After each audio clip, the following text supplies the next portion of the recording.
కాపు ఉద్యమ నేత ముద్రగడ పద్మనాభం తన పేరును ముద్రగడ పద్మనాభరెడ్డిగా మార్చుకున్నారు. పిఠాపురంలో పవన్ కళ్యాణ్ గెలిస్తే తన పేరు మార్చుకుంటానని ముద్రగడ పద్మనాభం ఎన్నికలకు ముందు సవాలు చేశారు. ఎన్నికల ఫలితాలు వెలువడిన తర్వాత ఆయనపై పెద్ద ఎత్తున ట్రోలింగ్ జరిగింది. దీంతో తాను చెప్పిన మాట ప్రకారం పేరు మార్చుకుంటానని స్పష్టత ఇచ్చారు. తాజాగా ఆయన పేరును ముద్రగడ పద్మనాభరెడ్డిగా మారుస్తూ ఆంధ్రప్రదేశ్ ప్రభుత్వ గెజిట్ నోటిఫికేషన్ జారీ చేసింది.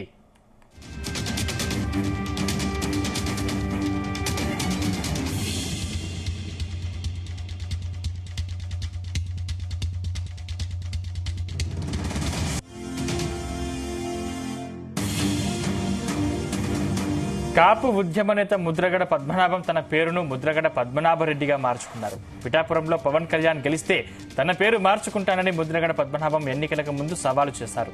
ఎన్నికల ఫలితాలు వెలువడిన తర్వాత ఆయనపై పెద్ద ఎత్తున ట్రోలింగ్ జరిగింది. దీంతో తాను చెప్పిన మాట ప్రకారం పేరు మార్చుకుంటానని స్పష్టత ఇచ్చారు. తాజాగా ఆయన పేరును ముద్రగడ పద్మనాభరెడ్డిగా మారుస్తూ ఆంధ్రప్రదేశ్ ప్రభుత్వం గెజిట్ నోటిఫికేషన్ జారీ చేసింది.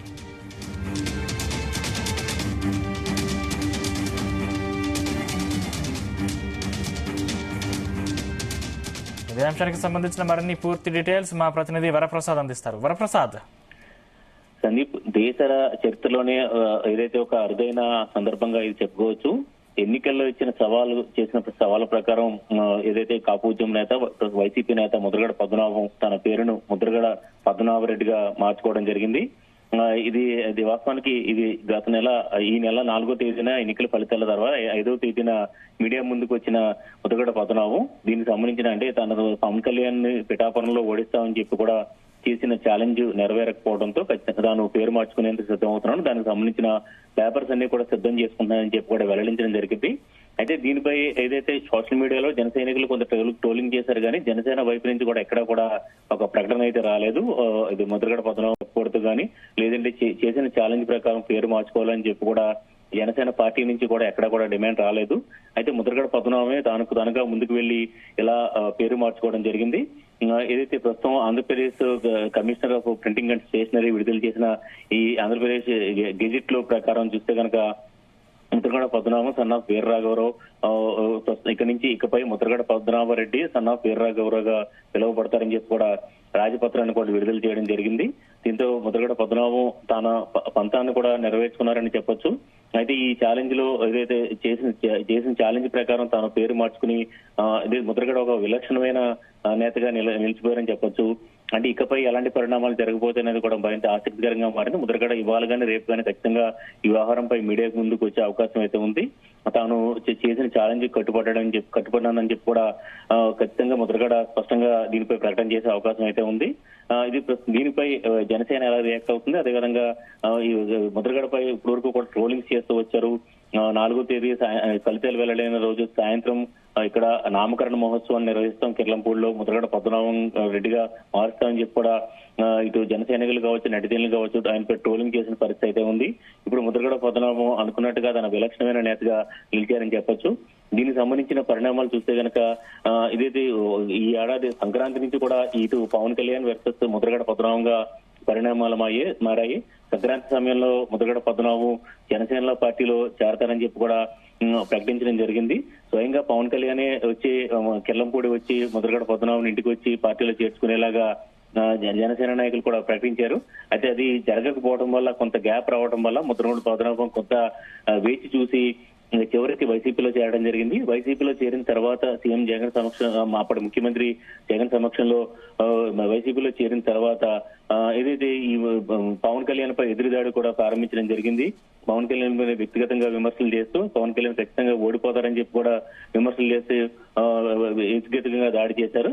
ఆ క్రమంలో జరిగిన మాటల యుద్ధంలో ముద్రగడ పద్మనాభమే ఒక అడుగు ముందుకు వేసి ఏదైతే తన పిఠాపురంలో పవన్ కళ్యాణ్ కనుక గెలిస్తే తన పేరు మార్చుకుంటాను, ముద్రగడ పద్మనాభం నుంచి ముద్రగడ పద్మనాభరెడ్డిగా మార్చుకుంటానని చెప్పి కూడా ప్రకటించడం జరిగింది. అంటే దీనికి సంబంధించిన కొంత నేపథ్యాన్ని కనుక చూస్తే కనుక మనం కాకినాడ మాజీ ఎమ్మెల్యే ద్వారంపూడి చంద్రశేఖర్ రెడ్డితో ముద్రగడ పద్మనాభం కొన్న సన్నిహిత సంబంధాలు, ఎందుకంటే ద్వారంపూడికి ముందు నుంచి కూడా ద్వారంపూడి కాపు ఉద్యమానికి గతంలో సహకరించారు కాబట్టి ముద్రగడ పద్మనాభం ద్వారంపూడిని వెనకేసుకుంటూ వచ్చారు. ఆ క్రమంలోనే పద్మనాభ రెడ్డి అనే పేరుగా మార్చుకున్నట్టుగా, లేదంటే ఇప్పుడు వైసీపీలో చేరిన నేపథ్యంలో ఈ రెండు వ్యవహారాల నేపథ్యంలో తన పేరును పద్మనాభ రెడ్డిగా మార్చుకుంటానని చెప్పి కూడా ముద్రగడ ప్రకటించడం జరిగింది.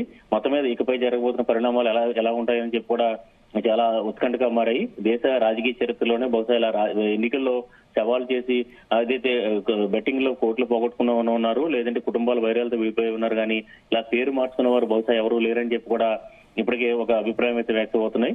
అది చూస్తే కనుక ఈ పేరు మార్పుకు సంబంధించిన పరిణామాలు చూస్తే కనుక సాధారణంగా ఎవరికైనా కూడా దీనికి సంబంధించి కొంత ఆసక్తికరంగా మారచ్చు. సాధారణంగా పేరు మార్చుకోవడం అనేది కొన్ని సందర్భాల్లోనే జరుగుద్ది. ఏదైతే బర్త్ సర్టిఫికేట్ లో తప్పు ఉన్నప్పుడు, లేదా కొంతమంది ఏదైతే ఈ ఆస్తి వ్యవహారాల్లో కొంత ఇబ్బందులు ఉన్నప్పుడు పేర్లు మార్చుకుంటారు. ప్రభుత్వ ఏదైతే గెజిట్ కి అప్పట్లో దరఖాస్తు చేసుకుంటే commissioner of printing and stationeries, ప్రస్తుతం ఆంధ్రప్రదేశ్ సంబంధించిన ఈ కమిషనరేట్ విజయవాడలో ఉంది. వారు కమిషనరేట్ నుంచి కూడా రాజపత్రం విడుదలవుతుంది. మొత్తం ముందుగా పేపర్ ప్రకటన ఇవ్వాలి, తర్వాత దరఖాస్తు చేసుకోవాల్సి ఉంటుంది. అప్పుడు ఇవన్నీ కూడా సమర్పించిన తర్వాత జరుగుతూ ఉంటది. కొంతమంది అయితే న్యూమరాజికల్ గా తమ పేర్లు కూడా మార్చుకుంటూ ఉంటారు. ఇలా దాదాపు 5-6 రకాలుగా ఈ పేర్లు మార్చుకునేందుకు కూడా పరిస్థితులు ఉంటాయి. అయితే ప్రస్తుతం ఇదే రాజకీయాల్లో ఎన్నికల్లో చేసిన ఛాలెంజ్ ప్రకారం ఓడిపోయి ఇలా పేరు మార్చుకున్నది ముద్రగడ పద్మనాభంగానే మనం చెప్పుకోవచ్చు. అయితే ప్రస్తుతం చూస్తే కనుక తను అనుకున్నట్టుగా తన పేరు మార్చిన నేపథ్యంలో ముద్రగడ కూడా చాలా గట్టి స్టాండ్ గానే ఫిక్స్ అయ్యారని కూడా మనం అనుకోవచ్చు. ఎందుకంటే ఎన్నికల ఫలితాలు విడుదల తర్వాత కూడా ఆయన స్పష్టం చేశారు, తాను ప్రయాణం సీఎం జగన్ వెంటే వైసీపీ అధినేత జగన్ వెంటే ఉంటుందని చెప్పి కూడా చెప్పడం జరిగింది. సంక్షేమ పథకాలు ఇచ్చిన తర్వాత కూడా ఇలా ఓటమి చెందడం బాధాకరం అని కూడా చెప్పడం జరిగింది. మొత్తమే చూస్తే కనుక ముద్రగడ పద్మనాభం ఇకపై జనసేన వర్సెస్ ముద్రగడ పద్మనాభం ఎలా ఉండబోతుంది, దీనికి ఇటు స్వయంగా జనసేన పార్టీ ఎలా స్పందిస్తుంది, అటు చూస్తే కనుక గత ఎన్నికల ఫలితాల నుంచి కూడా ముద్రగడ విషయంలో మాత్రం పవన్ కళ్యాణ్ తో కావచ్చు జనసేన పార్టీ కూడా చాలా ఆచితూచే వ్యవహరిస్తుంది. ఆయన ఎక్కడ కూడా విమర్శ చేయడం కానీ, నాయకులు కానీ ఎక్కడ కూడా బహిరంగ విమర్శలు చేయలేదు. కేవలం జన సైనికులు మాత్రమే కొంత ఆయన ట్రోలింగ్ చేస్తున్న పరిస్థితి అయితే ఉంది. అదే ఈ కొంతకాలం నుంచి కూడా ఈ ట్రోలింగ్స్ అనేవి తగ్గినాయని చెప్పొచ్చు. అయితే ఈ ఫలితాలు వెల్లడైన తర్వాత మాత్రం చాలా ఎక్కువగానే ట్రోలింగ్స్ జరిగినాయి. జూన్ 4వ తేదీన సాయంత్రం కిర్లంపూడిలోనే ఈ నామకరణ మహోత్సవాన్ని నిర్వహిస్తామని చెప్పి కూడా ట్రోలింగ్స్ జరిగాయి. దాన్ని ముద్రగడ సీరియస్ గా తీసుకున్నారా, లేదంటే ఆయన గత నుంచి కూడా చూస్తే కనుక ముద్రగడ వ్యవహార శైలి దాదాపు 40 ఏళ్ల నుంచి కూడా 2 సార్లు మంత్రిగా పనిచేశారు, ఎంపీగా పనిచేశారు. ప్రతిపాటి నుంచి గత 40 సంవత్సరాల పైగా రాజకీయ అనుభవం ఉన్న నేత. అయితే ఉద్యమ నేతగా కూడా ముద్రపడి ఉన్నారు. ఇలా తన విలక్షణతను కూడా చాటుకున్నారు. అయితే తన పేరు మార్చుకున్న నేపథ్యంలో ఇకపై ముద్రగడ పద్మనాభం సంబంధించి అడుగులు ఎండబందు పోతుంది కూడా చాలా ఆసక్తికరంగా మారింది. Thank you Varaprasad.